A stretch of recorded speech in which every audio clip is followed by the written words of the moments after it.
There's only two reasons why anybody will really want to listen to you when you give a presentation.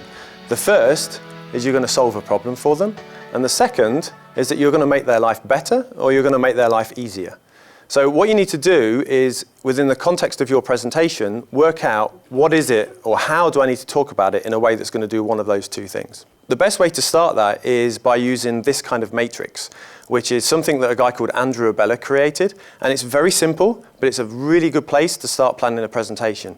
And you basically fill in the boxes. So you say, okay, so what does my audience think now? And what do they think after I've given them, or what do I want them to think after I've given the presentation? And the same with do. You know, what does my audience do right now, and what do I want them to do after they've seen this presentation? And you start to fill it in. So if you've got this great idea for a new marketing campaign you want to do and you need to pitch internally, at the moment, maybe they're not moving forward with the proposal, but afterwards you want them to think, great plan, let's get on with it. Start with a story, because a story will engage people right from the beginning, and use that story to say, okay, this is the current situation, what you're facing now. This is the possible future state that I can get you there, and what the plan is.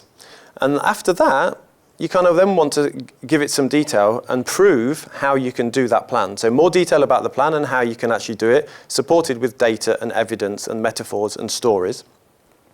And towards the end, you kind of remind them of what things are like now, what things can be, and you leave them with the benefits of the future state. Because most people tend to remember more of the stuff that you talk about at the end. So you want them to walk away with that feeling of like, okay, this is what I want to do. I'm going to talk about innovation. So I find a good image of this egg that's, it's cracking open and something innovative and amazing is going to come out. But again, it doesn't have that much impact. But you can do a few things to this image to give it a lot more impact. So just by making the image the full size of the slide and putting the text inside, it starts to look more kind of powerful than what it did before. But you can take it a stage further by cropping the image. So even something simple as cropping this image, because what do you want? You want it to feel like this massive piece of innovation. So I crop the image, and now it feels like the egg is bursting out of the slide, that it's so big it can't be contained within the slide. How do you describe numbers? Because that number in 2014, it was 581,000 businesses that opened in the UK. Now, it's a number, it's respectable, but we're so used to seeing big numbers all around us that numbers, again, how do I talk about this in a way that means something? So luckily, it just so happens that 581,000 is about how many minutes there are in a year. So I can say in 2014, there was a new business opened up in the UK every minute of every hour of every day for the entire year. So straight away, that seems a lot bigger than saying 581,000.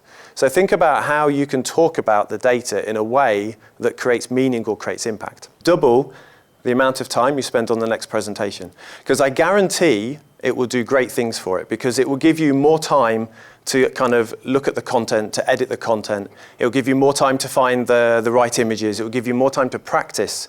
And it's one of those things where we can't all find lots of time for every single presentation, but you know the ones that count. You know the ones that can make a difference to you personally in your career, and you know the ones that can make a difference to the company.